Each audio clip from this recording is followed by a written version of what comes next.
बुढ़ापे में आप दूसरों के सहारे हो जाते हैं तो भगवान आपको कैसे स्वीकार करेगा? जब भगवान को आपकी जरूरत है तब तो आप भगवान के पास जाते नहीं, और जब आपको भगवान की जरूरत है तब आप भगवान के पास जाते हो, तो आपकी भक्ति, आपकी प्रार्थना कैसे स्वीकार होगी? तो प्रेमियों, जवानी के रहते अगर परमार्थ कर ले, परमार्थ का रास्ता चुन ले, तो ये हमारे आपके लिए बड़े सौभाग्य की और गौरव की बात होगी कि इस मनुष्य शरीर में रहते हुए हमें परमात्मा का अंश प्राप्त हो गया है और परमात्मा का दीदार दर्शन हो रहा है। लेकिन हम सुनते हैं, समझते हैं कि सत्संग में जाना, सत्संग की बातों को सुनना और सुनकर वही पल्ला झाड़ करके आना। तो प्रेमियों, ये बात केवल सुनने के लिए नहीं, आत्मसात करने के लिए है। आप कहोगे कैसे?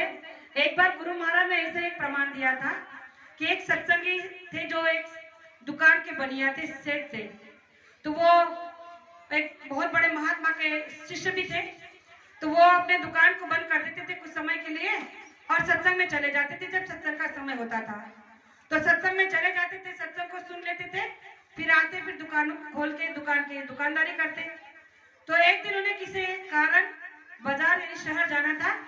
तो उन्होंने अपने बेटे से कहा कि बेटा आज दुकान तुम संभाल लेना, क्योंकि आज मुझे कहीं शहर जाना है किसी काम से, तो मैं दुकान पे नहीं पहुंचूंगा, तुम दुकान चले जाना।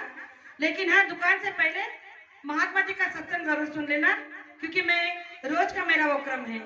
तो सत्संग सुनने के बाद ही मैं दुकान को खोलता हूँ। तो उस बेटे ने कहा कि जैसे आपकी आज्ञा। पिता की आज्ञा को लिया, जहाँ सत्संग था चल पड़ा। सत्संग में गया तो महात्मा जी सुना रहे थे कि मानव देह परोपकार के लिए मिला है, जीवों पर दया करो, जो बेजुबान जानवर हो उनकी उन पर दया करो, रहम करो और आए गए का सेवा सत्कार करो। इस तरह से बड़ी बड़ी मानव हित की, मानव कल्याण की बातें महात्मा जी सुना रहे थे। लड़का बड़े गौर से सुन रहा था और उसे बड़ा अच्छा भी लग रहा था। तो उसे जो बात सुनी, वहां पर एक बात उसे बड़ी दिल को छू गई, और वो ये थी कि महात्मा जी कह रहे थे कि अगर आपके पास में कुछ है देने के लिए तो आप किसी को दान धर्म परोपकार कर देना, और अगर नहीं है तो जो कोई बेजुबान जानवर आता है, जैसे गाय, बैल, घोड़ा, गधा, जो भी आए, कुत्ता, बिल्ली, उसको आप कुछ अनाज, कुछ रोटी, कुछ दाना खिला देना, पानी पिला देना, तो इससे तुम्हारा जो है परमार्थ बन जाएगा। अब लड़के को ये बात दिल में लग गई। वो सोचने लगा कि इतना तो मैं कर ही सकता हूँ, और उसने सत्संग को सुना, दुकान पे आया, दुकान को खोला, सारा जो सामान था दुकान राशन का सब बाहर रख दिया। एक बोरे में चना, गेहूं, बाजरा, ज्वार, जैसे धान, सब कुछ अपने रोजी रोटी के हिसाब से रख दिया और बैठा रहा। अब कुछ समय वो उन्हीं ख्यालों में खोया था, महात्मा के सत्संग को सुन रहा था, आत्मसात कर रहा था कि आज पहली बार सत्संग को सुना, लेकिन बड़ा अच्छा लगा। काश मैं रोज इनके सत्संग को सुनता तो पता नहीं अब तक मुझे कितना ज्ञान प्राप्त हो गया होता। और इसी बात कश्मकश में वो सोचा रहा था, सत्संग में डूबा था कि एक गाय आई और गाय उस धान के बोरे में अपना मुंह डालकर धान यानी चावल को खा रही है। अब वो खा रही है, उसे देखा तो उसके एकदम से ध्यान गई कि गाय उस धान के बोरे में मुंह डाल के खा रही है, तो उसे बड़ी खुशी हुई। वो सोचने लगा कि अरे मेरी प्रार्थना तो तुरंत स्वीकार हो गई। आज मैं सोच ही रहा था कि मैं किसी के लिए दान धर्म परोपकार करूं, लेकिन किसे करूं, तो देखो मेरे दरवाजे पर गाय आ गई, और गाय माता तो उसके अंदर तो 33 करोड़ देवी देवता है, और इससे बड़ा और पुण्य क्या हो सकता है। तो उसने गाय माता से कहा कि गाय माता, आपको चाहिए उतना आप खा लो, आपको कोई रोकेगा नहीं। अब वो गाय खा ही रही है, तब से जो है सेठ जी आ गए। सेठ जी ने देखा कि अरे गाय ने तो धान के बोरे में मुंह डालकर धान को खा रही है। उन्हें बड़ा गुस्सा आया, जैसे भी आया लाठी को उठाया और उस गाय को पीठ पे 2-3 डंडा दिया और उसे भगाया। तो लड़के ने कहा कि अरे आप क्या करे हो।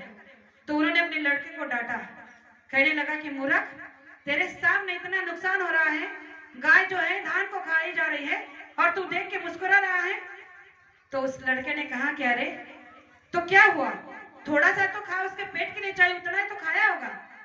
तो उस सेठ जी ने कहा कि ये तुमने कहाँ सीखा, किसने बताया तुम्हें ऐसे मूर्ख की बात है। तो उस लड़के ने कहा कि अरे आज मैं सत्संग गया था, तो महात्मा जी बता रहे थे कि आपसे हो उतना परोपकार करो, आए गए की सेवा सत्कार करो, दान धर्म करो। और अगर आपके पास इतना धन नहीं तो आप किसी बेजुबान जानवर की दया कर दो, उन पर ही रहम कर दो। और देखो महात्मा की बात सच हो गई और आज हमारे दुकान पर गाय माता आ गई तो मैंने थोड़ा सा धान उसे खिलाकर परोपकार कर लिया। तो उस महात्मा की बात को जैसे ही लड़के ने अपने बाप के सामने रखी तो सेठ जी ने कहा कि अरे तू कितना मूर्ख है, महात्मा की बात को केवल सुनना होता है, अमल में नहीं लाना होता है। मैं तो रोज जाता हूँ सत्संग, अगर मैं रोज उनकी बात को सुनता तो आज ये मेरा कारोबार इतना नहीं बढ़ता। सत्संग की बातों को वही पल्ला झाड़ करके आ जाना चाहिए।